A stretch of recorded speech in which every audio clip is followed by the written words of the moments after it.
Welcome to the After Work Hangout, the podcast where you'll hear why and how everyday people shifted their careers to meet their personal needs. I'm your host, Crystal Lee. As a career coach of over 10 years, I love to engage in real talk about work and life. In Season 1, we'll chat honestly about work and money. You might be surprised by the underlying factors that have led to different career and financial decisions. So listen, get inspired, and make the moves that are right for you.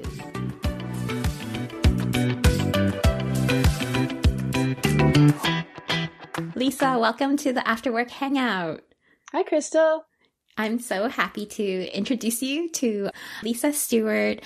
Is someone who I know from coach training over a decade ago, but Lisa was actually a teacher at the Vancouver School Board for 3 decades, and specifically in adult education. But she's stepping into a new chapter in her life because she just manifested early retirement.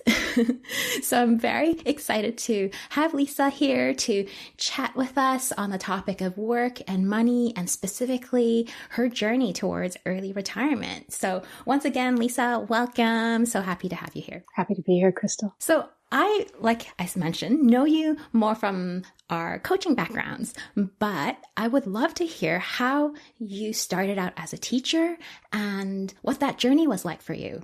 Well, I came from Northern Ontario originally, and I did my undergraduate degree at the University of Western Ontario in London. And I was thinking about some different career choices. I thought social work, possibly. Thought teaching. And what really attracted me to teaching, honestly, was to have the summers off and all of those school holidays. I really wanted to work with people. I enjoy people, and I wanted to bring some positivity to the world, to help people on their journeys to make themselves better and through education. So I had been working, and my first teaching job was at a private school. And it wasn't the best experience. I was working there with someone that had become my friend. And all we knew is that we weren't going to work there anymore. So this was June, the end of June. I didn't have a job. I had a computer, but not a printer. So I went to get my resume edited and printed. And when I got there, the gentleman said that he wasn't quite ready for me. Could I go for a stroll in the neighborhood? So I went out on the street, looked across the street, and saw there was a school. So I bravely walked right in there without the resume and went to the office and said, "Do you need any teachers for September?" And the woman at the desk said, "Oh, just hold on, I'll let you speak to the principal." So I was invited into the principal's office and sat down and said the same thing. "Do you need teachers for September?" And she said, "No, but can you start on Tuesday?" And this was a Thursday. So I started teaching summer school, doing an ELL class, and I spent my career there. The other funny thing was she said to me, "I need somebody else. Do you know anybody?" So I got on the phone to my buddy from the private school and got him the job as well. And we both started on the same day. Oh, wow. I know. I did not know the story about you. I am so impressed with your gusto of just walking in there and asking. Because it really was serendipity. Why not? Yeah. If you don't ask, you'll never know. Mm-hmm. You mentioned ELL. Can you tell us what that stands for? Used to be ESL, so it's English Language Learners. Okay. And was that what you taught at the private school that you didn't like? No, at the private school, it was one-on-one, primarily with students that had special needs, what we called special needs at the time, what we call learning challenges these days. And there was nothing wrong with the students. It was great. It was a good experience with the students. Just wasn't, the management wasn't exactly what meshed with my values, I guess you could say. Yeah. And that's something that's so common I hear from folks that I work with in career coaching. Your body just kind of knows when it's not really a good fit. Mm-hmm. But you and your buddy, luckily it sounds like, had each other and motivated each other to find that next gig. And of course, with your gusto, you found it. Now, were you then, from then on, a teacher for ELL, or did you do other types of teaching? Because I know in the last little while, and as long as I've known you, you focus on adult education. So can you tell us how you went from Ontario all the way to Vancouver School Board? Well, the Vancouver School Board, really, it was a serendipitous opportunity. And as an adult educator, I taught the gamut.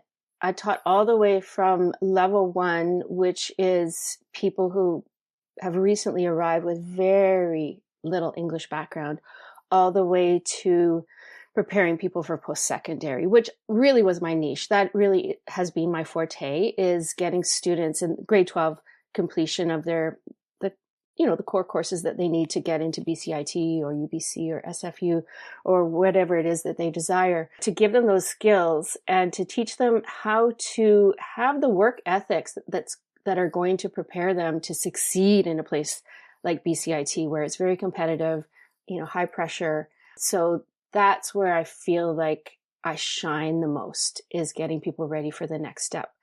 And I taught for a long time, and then I did the coaching program. And when I started coaching, that's when I noticed that my skills were really amplified.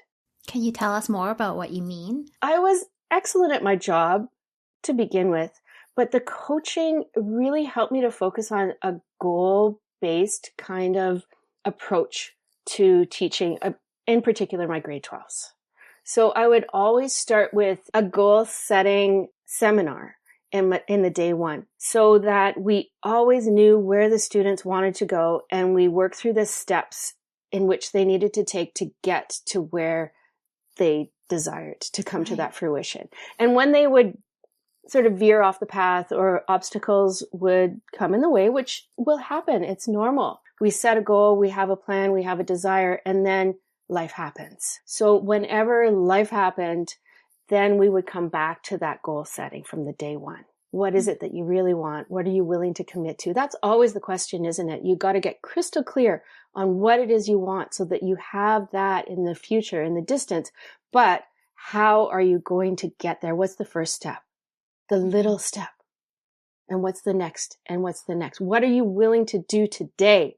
What are you willing to do by the end of the week in order to bring this dream to fruition? That's really cool, because even if I'm thinking back to when I was in grade 12, no one had these conversations with me. So, wow, you're like going, I would imagine, way above and beyond what you're just paid to do there. Yeah, it was kind of like my magic. One of the advisors and I would call it my magic or my secret sauce. Of course, being a coach, nobody else was a coach. So I could bring the students forth in ways that they didn't even realize. Sometimes I could see something in them that they had no idea. They couldn't really see it in themselves because they were so busy getting in their own way. And what I've learned is, when you set the bar high, people will rise to the occasion. That's a beautiful way of saying it. And I imagine it's quite fulfilling to see that happen and to facilitate that.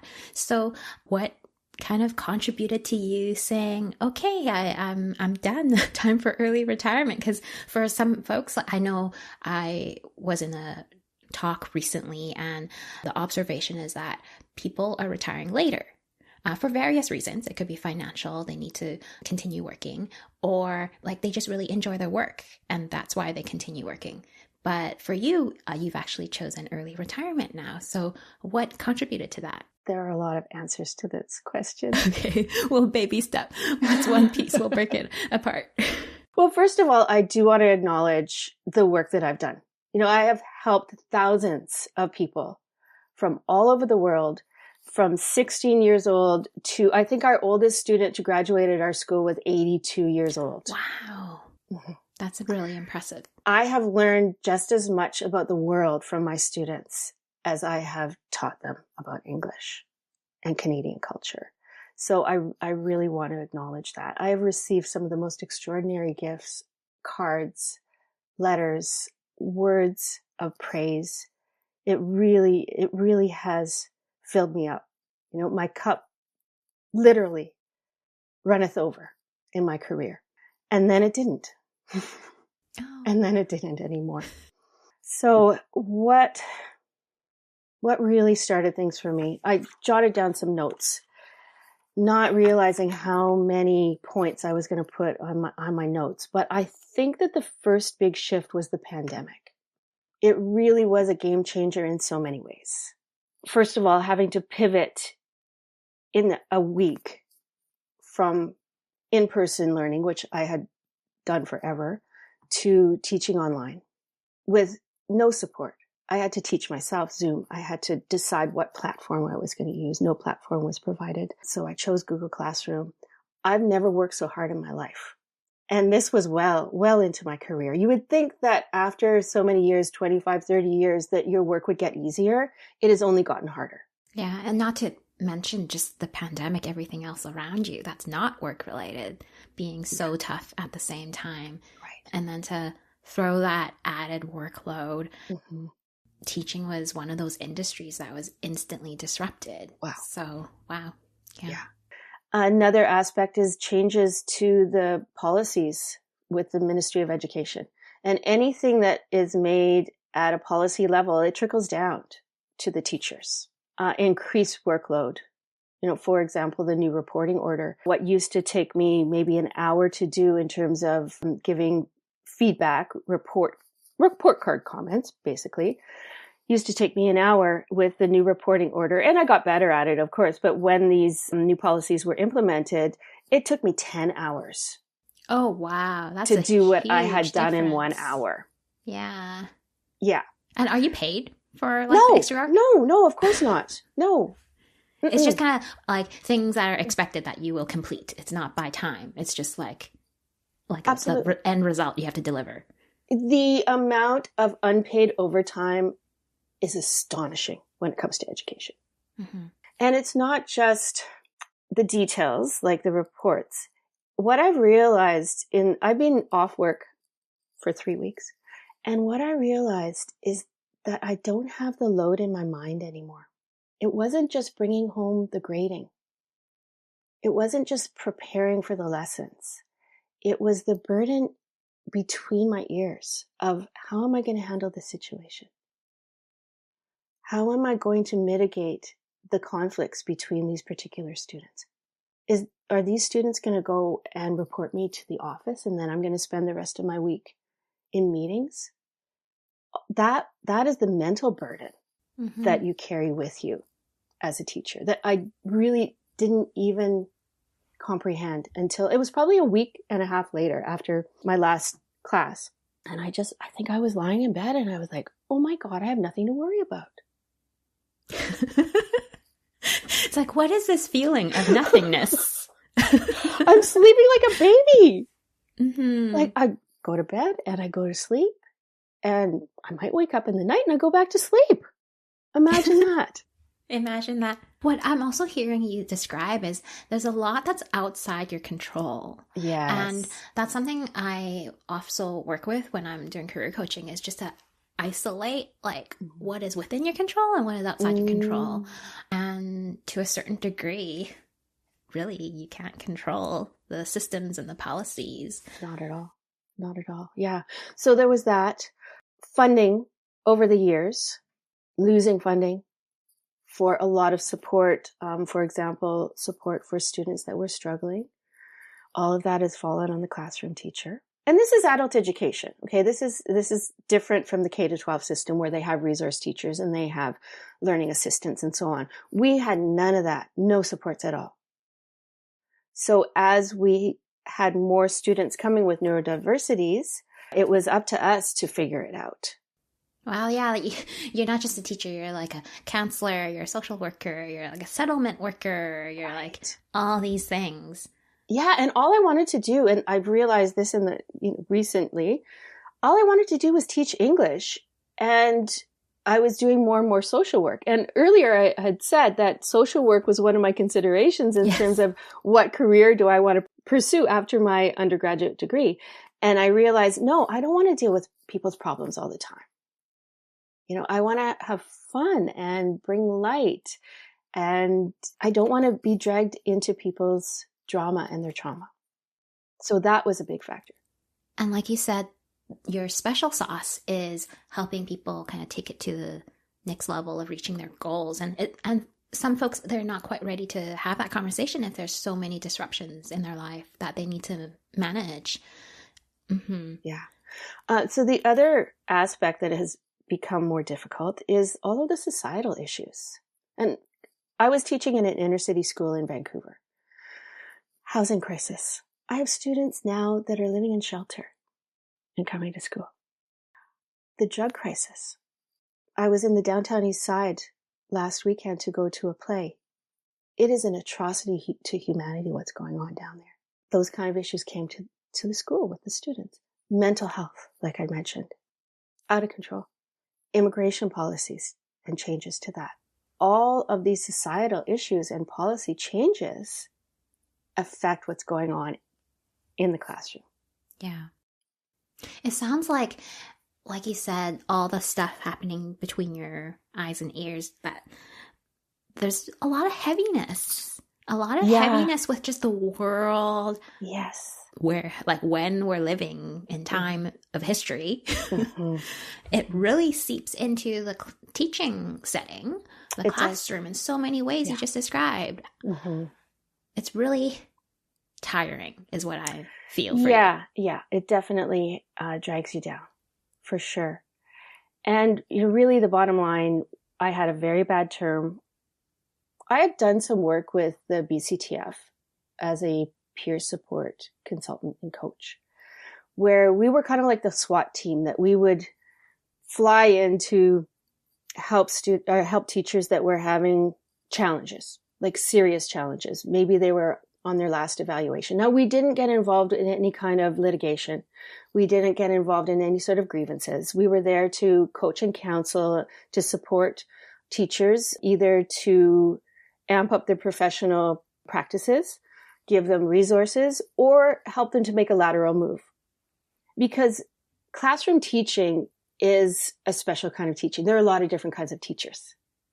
And when you're a classroom teacher, you need to multitask. You need to be on your feet often all day. You need to be on your toes. You need to be so well prepared and be ready to pivot. So that was really, it was amazing work.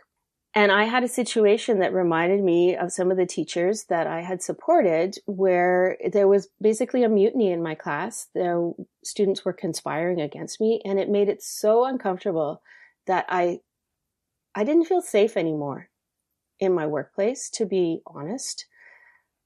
Emotionally unsafe and also physically unsafe. And part of my decision was that my husband said, "Don't do this anymore. I can't see you like this anymore." With adult education, we have 9-week terms. So it's always a pressure cooker. We're always on the treadmill, getting the reports done in double speed. And there was always a roller coaster of, you had a really good term and you'd feel really excited and so fulfilled, and the students would be doing great. And then you could have the next term where you crash and burn. And it was always up and down, up and down. And as you're going up and down, your nervous system is going up and down as well. Mm-hmm. And that takes a toll over the years, right? Because our bodies keep track. And sometimes those difficult situations, they get lodged inside of us. They get wedged into our cells and into our being, and they start to change who we are and the way that we see the world and interact in the world. So I couldn't handle the trauma and the drama anymore. I just couldn't do it anymore. And so I needed to make my lateral move. So I went down to halftime for one term, my last term, and I spent the other portion of my day getting ready for my pension, because it's quite a process. It's not something that you do haphazardly. Yeah. So good point. You have been working in this job for so long that there is a pension that we can talk about. So just to recap, like, lots of different factors, like you said, contributing to you just knowing, you know what, I've had really big impact and this may not be what I want to continue doing anymore. Like, I don't think my mind and body can handle this. And you have options because there's the pension that you started exploring. So I know teaching is a unionized environment. I don't know if there's any like specific policies that are union specific or just like your situation, but would you be able to describe a little bit about how do you get that conversation started, or who do you go to, and how far in advance you might even have to have that conversation? I know nothing about this, so anything you can share, I would be very interested in hearing. Well, it starts with the BC Pension Corporation. So that's the interface. And then from there, you link into the BC Teachers Pension. So it's very straightforward. You can do the whole process on paper if you want to. I chose to take the online route. There are a lot of answers to questions. I spent hours and hours reading everything. I'm thorough. I'm a teacher. I'm thorough. I did the webinar that, like, for those of you who do have BC pensions, do the webinars. They are incredible. They answer really good questions. They address individual issues. Like it really was a game changer. So start there. You can begin doing some of the steps like a year in advance. For example, you have to verify who you are. So you have to upload your ID and submit it. You also have to consider factors in terms of your family situation. So somebody who is retiring as a single person doesn't have the same decisions to make as somebody who I have a spouse, I don't have children, but those people who have children, they're thinking about the children's future in terms of beneficiaries, that sort of thing. There are a lot of choices to consider, and I considered each one of them thoroughly. So what happened with me is that I decided to do what I consider front loading my pension. So there's something, for example, called a temporary annuity. So if your family members tend to live to be 100, if you think you're going to live to be 100, then you don't want to front load your pension. Now, of course, there are no guarantees in life. Yeah, we don't know. But we can predict. Yes. Right? Based on sort of the statistical analysis of your family. So those are certain considerations. Also, like my husband will have a really good pension through his work. If you have a spouse or a partner that doesn't have a pension, maybe is older than you, maybe has health issues, perhaps doesn't have any benefits, then the decisions that you make are going to be quite different from the decisions that I had made personally. Right. So it sounds like first step is like get all the information you can. Yeah. Like you absolutely. need to even know what decisions you need to make first before you can have those conversations and to really think through what your choices are. So get to know the whole system and process and options and all of that. And it's laid out very well, step by step. And there are also checklists. Because there are other things that need to be considered, such as the level of benefits that you want to have. You know, in terms of dental coverage, do you want to have the basic or do you want to have the advanced package? So many, many decisions. So with the BC pension, you can do this in a month or 3 months. And what I've been saying to my colleagues, because I've started something, now everybody's talking about retirement. I think we're going to start a pool of who's next. Yeah. But I said to all of them, don't wait for the 1 month window. You need to start. You can even start in advance of the 3 months to begin making your decisions, but start your paperwork the 3 months in advance because it absolutely takes that time. And I was working part-time. Yeah. So I had the time to be able to read all of the information and make those very informed decisions. Yeah. The other thing, there was a lot of math. There were a lot of conversations with my financial planner. And I have been working on this for 3 years, this plan. Oh, wow. Okay. Manifesting it. Yeah. Really for 3 years. So you started talking to your financial advisor 3 years ago to start kind of understanding options again. Okay. And just plugging all the numbers in. Another thing that's very important is you need to know exactly what your expenses are. And that's something that you can start today.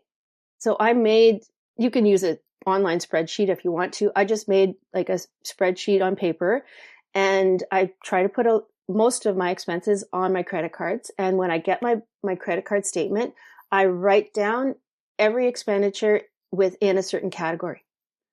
You know, and then my mortgage and, like things like insurance and those yearly kind of expenses, so that at the end of the year, I can add up that column, and then I can add up all those columns. And I knew exactly, maybe not exactly, I knew within a few $1,000s exactly what it was that I needed as an income.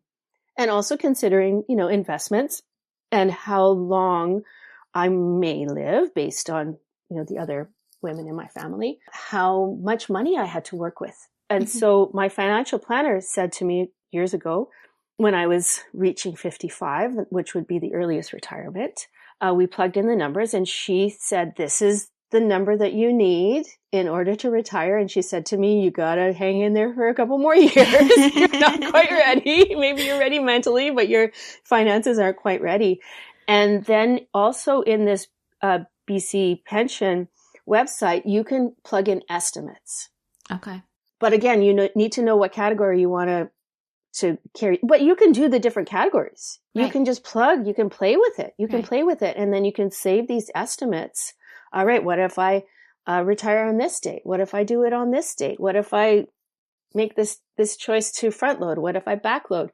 So again, you can start playing with those numbers today. So something I heard you describe is you track your expenses to understand how much you need. And that's actually a tip that has been shared by several other guests this season at other life stages, other career stages, which just shows how helpful it is to get a sense of where you're at and your habits and expenditures. Yes. But so much more so if you're planning to reach a stage where you're no longer bringing in money, because you will be working from what you have. Yeah. Okay, so started the conversation with a financial advisor 3 years ago. Did you make any decisions, or did you take any steps to improve your financial situation to get yourself ready for the stage, or was it mainly just the pension situation? Was there anything else that you feel like you've done money-wise to contribute to this state? Yeah, absolutely. Investments. Okay. And like starting from like when you were young, or what's it like? As soon as I started working, I started putting money into RRSPs. The other thing I did really early on was I bought a piece of property up on Savory Island. And I don't know why or how I got a loan. There was somebody at the bank that believed in me, and she gave me a personal loan for $20,000. I paid it off early, and that property on the books is now worth $120,000.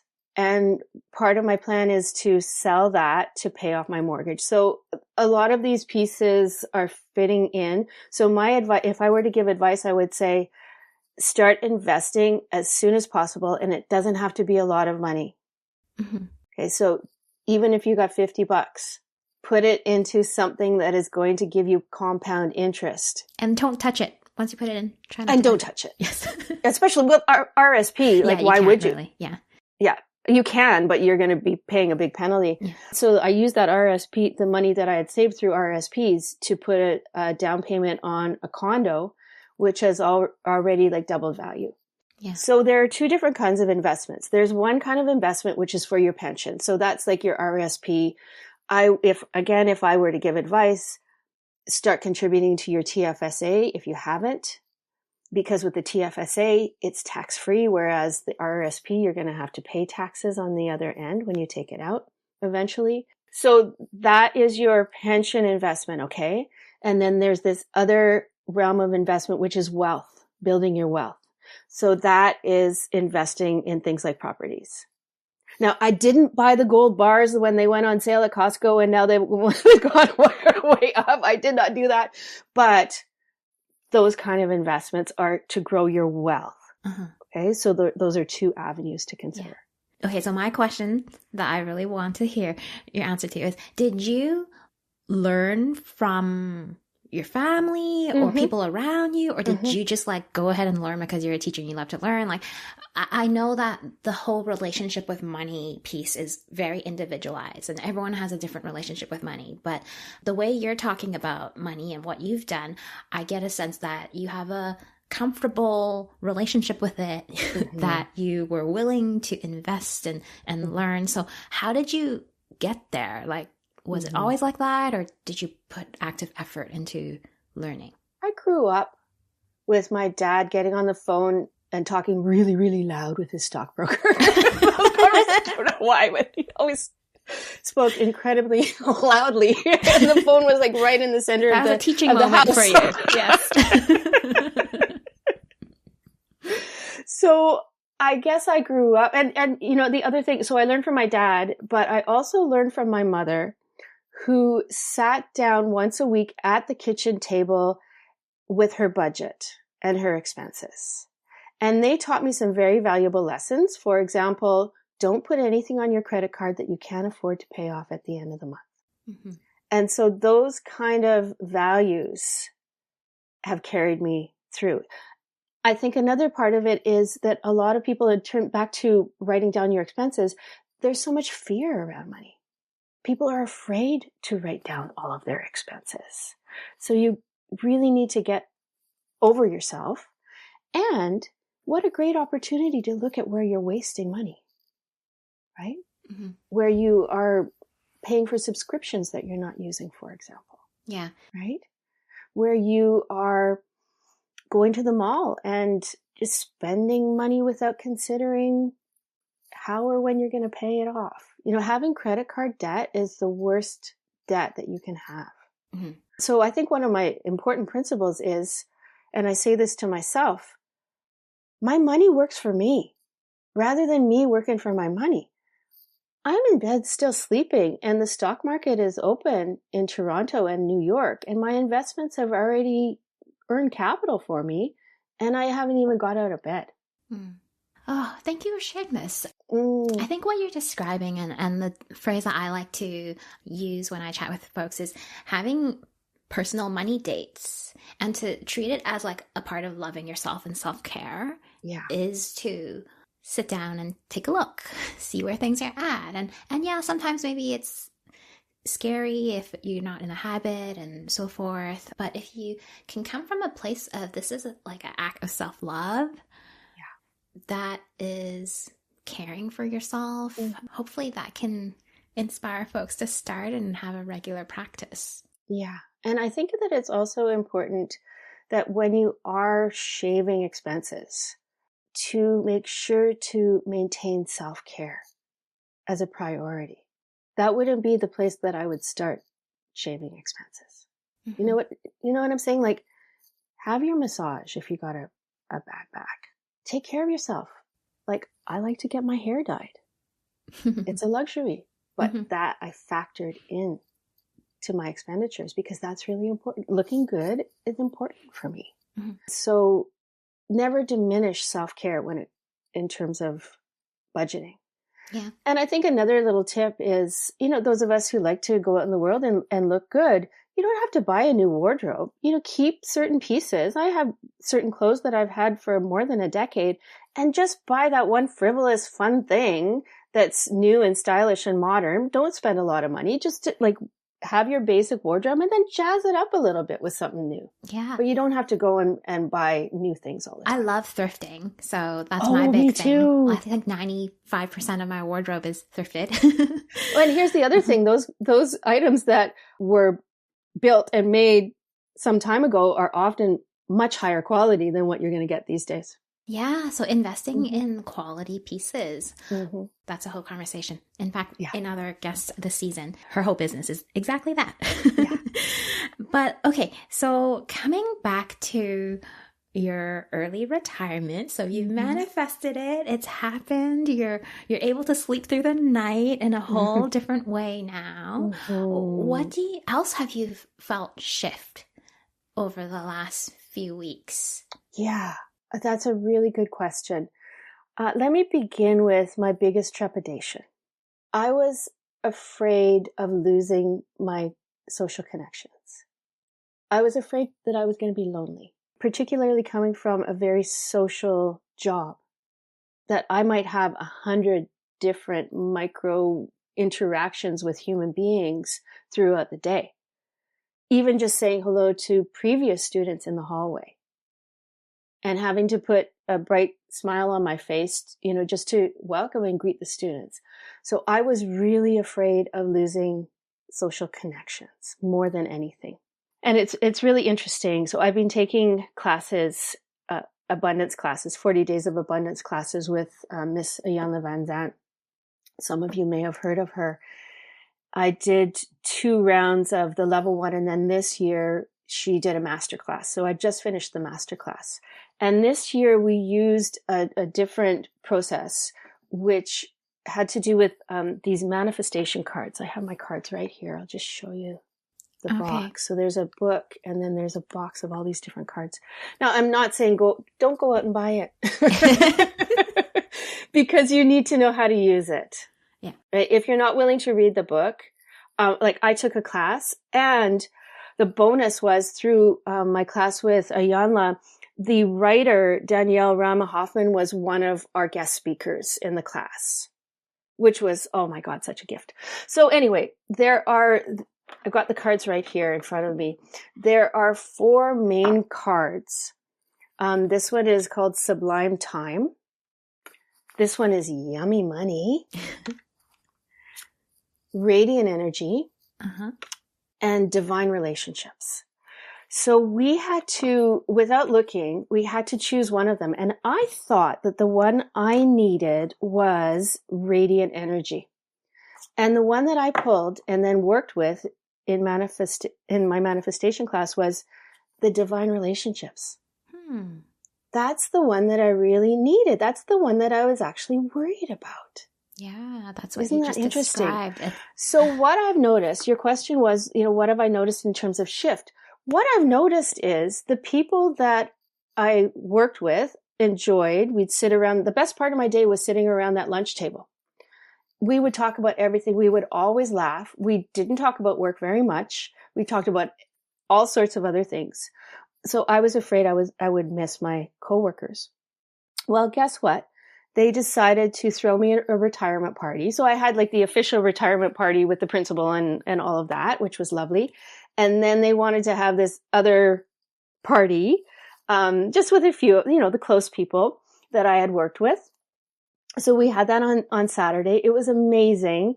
What I've realized is those folks that I saw every day, we didn't hang out outside of school. I think in part because we didn't want to bitch about work in our off time. Guess what? They want to hang out with me. They're still your friends. They're still my friends. Yeah. And I also hear if you're able to articulate what you are nervous about, you can make decisions around how to mitigate that, right? Maybe you join a club or do a class, whatnot. So don't be afraid of your fears. Like actually name them and maybe you can do something about it. Yeah, exactly. This is kind of funny. One of my the guy that I got the job for. So we had always joked that we needed to retire on the same day because we got hired on the same day. Well, I beat him to it. I wasn't going to wait around for him. But when I told him, he said, be careful. I knew a teacher that he retired. He had his retirement party on Friday and he had a heart attack on Monday. That's what he said. Oh, wow. And I can't even remember how I responded, but probably like you did. Oh, wow. Okay. But I'm still here. Yeah. I've already You're passed still here. like You're still here. Yeah, this is the third Monday and I'm still here. So it's really funny that you have your own fears, but then other people voice their fears on top of you as well. Yeah. That's right? Totally not where my mind would have gone. So very interesting. Very interesting. But like what I also see is this is in a way a new chapter, a new season in your life. And there is, like you said, you still feeling so much life and abundance. And now you get to decide what to do with it. So like from your mindset, like, do you feel like work is done or is it just different work moving forward? Yeah, that's a good question. So theoretically, I'm on the sub list. So I will be doing some TOC work, teacher on call work. I get to choose. I can say no if I want to say no. I can book off when I travel. But with that money, I want to use it for a travel fund and an investment fund. So I already know how I'm going to allocate that money. And what I've seen from other teachers coming back to do substitute teaching, everybody's happy to see you, including the principals. I don't have a boss anymore. I think that that's probably the biggest revelation is I am free and I can choose how I'm going to spend my day. And in the last 3 weeks, sometimes I have spent my day in bed, eating breakfast in bed, watching romantic comedies, having salt baths, going for leisurely strolls, and doing whatever the heck I wanted to do. So instead of having this mindset of being productive in terms of work productivity, I consider self-care a productive way to spend my time. So that's a shift in mindset as well. The other thing I've noticed is all of this time, like I'll come back to these cards. Like one of the cards is Sublime Time. I get to choose how to spend my time. So for example, my husband and I have gone to the movies twice in the last 3 weeks. We hadn't been to the movies since before the damn pandemic. Oh, wow. I know. So I have a lot of plans, a lot of things that I want to do. You know, as we've talked about, I've been a coach for a long time. I have been taking courses relentlessly this whole time. I've poured thousands of dollars into my education as a coach, and I want to, rebrand. I haven't been doing coaching. Let me take a step back. I use my coaching skills on a daily, particularly with my students. We had coaching conversations all the time, but I haven't made an income from coaching in a long time. Because what I found was I was trying to do both. So I'd work all day and then I'd try to have clients after work. And I was exhausted. All I did was burn myself out. And that's not the way to go. So I want to rebrand and to relaunch and just see what I can manifest. I know it's going to be big. Yeah, I want to do a lot more coaching, but I'm not going to push myself. I'm not going to rush around. I'm not going to use the word busy as a state of being or as an emotional quantifier. You say, how are you? Yeah, busy. I'm busy. That's not a state of being. So I'm going to release that. I'm going to release commuting for sometimes an hour and a half a day. Wow, that frees up so much time every week. So much time. And an incredible amount of time, but not just the time, but also the mental stress, right? Of trying to navigate traffic and the safety issue of going out there on the roads every day in Vancouver. So yeah, I don't want to be running around all the time. I want to conduct myself with grace and ease. I think you just described so beautifully what you want to feel. And I can see you moving forward, letting those feelings guide you in all your decisions. You want to feel grace and ease. Yeah. And when people would ask me, what are you going to do? Like the people at work, what are you going to do? I said, the first thing I'm going to do is bring my nervous system back to equilibrium because yes. I've been living under stress for years. I just need to rest and recuperate and rejuvenate. I feel younger already. I think most people wouldn't realize you've retired. Like your energy is very bright and, there's so much impact still ahead of you. Oh my gosh. I can see that. And it's a retirement from that particular work, right? It's not retirement from work. Yeah. And it's about putting myself first. I don't have to put everybody else's needs in front of my own, which I did for years. Teachers do that. Put everybody else's needs in front of their own and then come home at the end of the day and they have nothing left for their family because they've overextended themselves. And then they work all weekend and come back to work exhausted. I'm done. I don't do that anymore. You have freedom of choice. Yes, I do. Yeah, choice and freedom. Those are my values. Yeah, I'm going to put one foot in each. Okay. Choice over here, freedom over here. Perfect. Okay. So this podcast, we try to encourage folks who may be considering a move, maybe unsure about what's next, but, feeling like something needs to shift. Yeah. And you've been there, I think, what you've described today. So what encouragement or advice would you have for folks who are feeling maybe that heaviness that you once felt. Yeah. I would say life is too short to be in an unhappy job. Mm-hmm.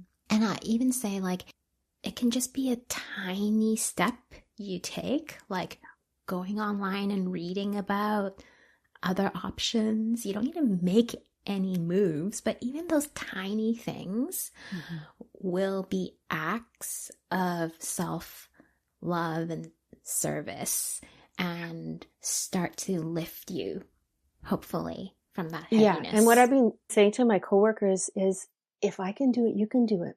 Because I'm younger than most of them, and I did it. Anything is possible. As long as you are crystal clear on what it is your goal is, and you are willing and able to take those steps, anything is possible. That's very encouraging. Thank you. I still have a few years to go, but yeah, thank you for sharing your experience today. Yeah.